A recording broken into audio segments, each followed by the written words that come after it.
ডিম ও ময়দা দিয়ে তৈরি করে দেখাবো অল্প সময়ের মধ্যে অল্প উপকরণেই নতুন টেস্টের মোগলাই পরোটা রেসিপি। আসসালামু আলাইকুম বন্ধুরা, কিচেন বাঙালিয়ানা চ্যানেলে আপনাদের সবাইকে স্বাগত জানাই। আজকের মোগলাই পরোটা এতটা শর্টকাট ভাবে তৈরি করে দেখাবো যে একবার দেখে নিলে যে কেউ তৈরি করে নিতে পারবে। আর এই পরোটার ওপরে যেমন ক্রিস্পি হবে, খেতেও দুর্দান্ত লাগবে। কোনো রকম সবজি করার ঝামেলা ছাড়া শুধুমাত্র টমেটো সস দিয়েই খেয়ে নিতে পারবেন, খেতে দারুণ লাগবে। তো এই মোগলাই পরোটা তৈরি করে নেওয়ার জন্য আমি এখানে 1 কাপের থেকে অল্প একটু কম ময়দা নিয়ে নিচ্ছি। তারপরে এই ময়দার মধ্যে স্বাদ মতো লবণ দিয়ে দেব আর হাফ টেবিল চামচ পরিমাণ চিনি দিয়ে দিচ্ছি। চিনি দিলে পরোটাগুলো খুব একটা মিষ্টি হবে না, কিন্তু খেতে দারুণ লাগবে। তারপরে এখানে 2 টেবিল চামচ পরিমাণ সয়াবিন তেল দিয়ে দিয়েছি। তেল দিয়ে সবকিছু একসঙ্গে ভালোভাবে মিশিয়ে নিচ্ছি। আপনারা চাইলে তেলের পরিবর্তে ঘিও ব্যবহার করতে পারেন। তো দেখুন, ময়দাটা যখন হাতের মধ্যে মুঠো করে নিচ্ছি, খুব সুন্দর একটা দলা পেকে যাচ্ছে।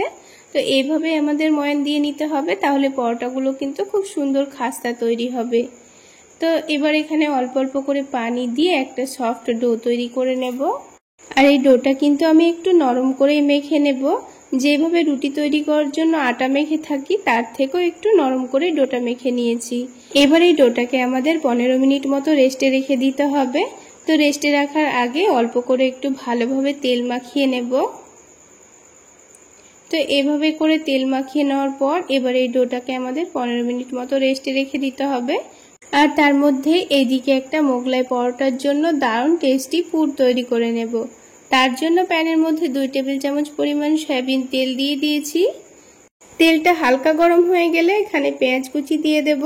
এখানে মিডিয়াম সাইজের 2টো পেঁয়াজ কুচি করে দিয়ে দিয়েছি। তারপর পেঁয়াজটাকে হালকা নাড়াচাড়া করে হালকা লালচে করে ভেজে নিয়েছি। তারপর এর মধ্যে হাফ টেবিল চামচ পরিমাণ থেতো করা রসুন আর হাফ টেবিল চামচ পরিমাণ থেতো করা আদা দিয়ে দিচ্ছি। চাইলে আপনারা আদা রসুনের পেস্টও ব্যবহার করতে পারেন। তারপর ঝালের জন্য কাঁচামরিচ কুচি দিয়ে দেব। তারপর সবকিছু একসঙ্গে একটু ভালো করে ভেজে নিতে হবে। আবারও 2 মিনিট একটু নাড়াচাড়া করে ভেজে নিয়েছি। এবার এখানে কিছু গুঁড়ো মশলা দিয়ে দেব। তো প্রথমে স্বাদ মতো লবণ দিয়ে দিয়েছি। তারপরে ভাজা জিরা গুঁড়ো দিয়ে দিয়েছি। হালকা একটু কালারের জন্য সামান্য পরিমাণ হলুদের গুঁড়ো দিয়ে দিয়েছি। তারপর সামান্য পরিমাণ গরম মশলা গুঁড়ো দিয়ে দেব। তারপরে সামান্য পরিমাণ পানি দিয়ে সবকিছু একসঙ্গে নাড়াচাড়া করে নেব। এবার যখন পানিটা ফুটে উঠবে, তখন এখানে 2 টেবিল চামচ পরিমাণ বিস্কুট গুঁড়ো দিয়ে দিচ্ছি। আমি এখানে টোস্ট বিস্কুটের গুঁড়ো দিয়ে দিয়েছি, চাইলে আপনারা ব্রেড ক্রাম্বসও দিয়ে দিতে পারেন। তো এখানে খুব বেশি দেওয়ার দরকার নেই, যেহেতু আমি 2টো পরোটাই তৈরি করে নেব, তাই এখানে 2 টেবিল চামচ পরিমাণ দিয়ে দিয়েছি। এবার এখানে 2 টেবিল চামচ পরিমাণ টমেটো সস দিয়ে দিচ্ছি আর সামান্য পরিমাণ চিনি দিয়ে দিচ্ছি। এবার সবকিছু একসঙ্গে ভালোভাবে মিশিয়ে নিতে হবে। তো দেখুন বন্ধুরা, আমাদের কিন্তু মোগলাই পরোটার জন্য দারুণ টেস্টি একটা ভেতরের পুর তৈরি হয়ে গেল। আর কত অল্প উপকরণে খুব সহজেই তৈরি করা হয়ে গেছে।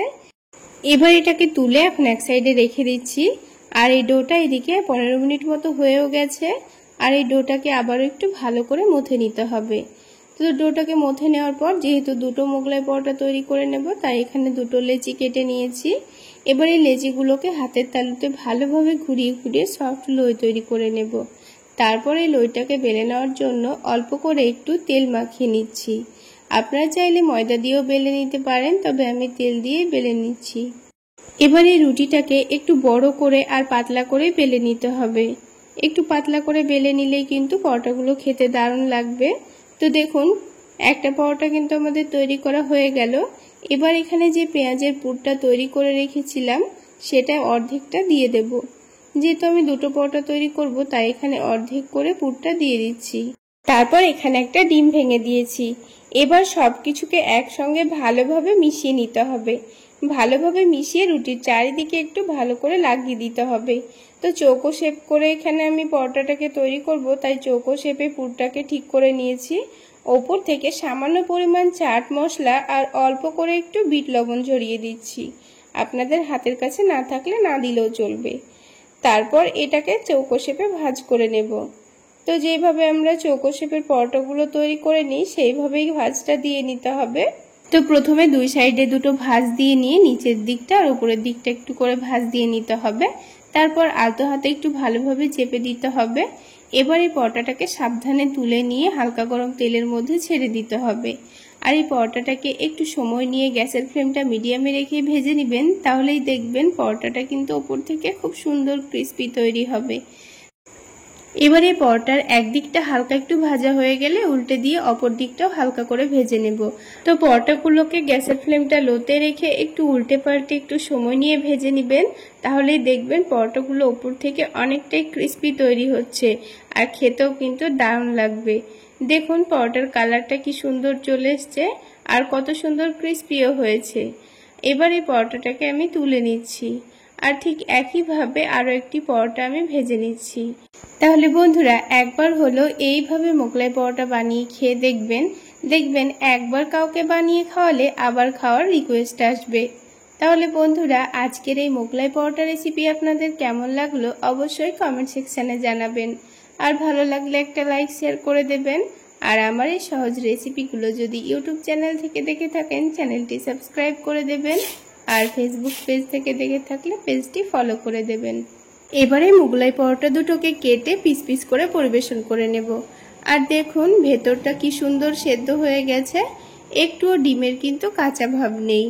তাহলে বন্ধুরা একটু সময় নিয়ে যদি ভেজে নেন তাহলে ডিমটাও খুব সুন্দর সেদ্ধ হয়ে যাবে আর এই পরোটাগুলো খেতে দারুণ লাগবে। তাহলে বন্ধুরা এইভাবে মোগলাই পরোটাগুলো বানিয়ে সকাল বিকালের হালকা ফুলকা খিদাতেও খেতে পারবেন। তাছাড়া আলাদা করে সবজি করে খাওয়ার কোনো রকম দরকার নেই, শুধুমাত্র বানিয়ে খালি মুখে খেয়ে নিতে পারবেন, কিংবা অল্প করে টমেটো সস দিয়েও খেয়ে নেওয়া যাবে, খেতে দারুণ লাগবে। তাহলে বন্ধুরা আজকে এই পর্যন্তই। সকলে অনেক বেশি ভালো থাকবেন, সুস্থ থাকবেন। দেখা হচ্ছে আরও একটি নতুন রেসিপি নিয়ে নেক্সট এপিসোডে।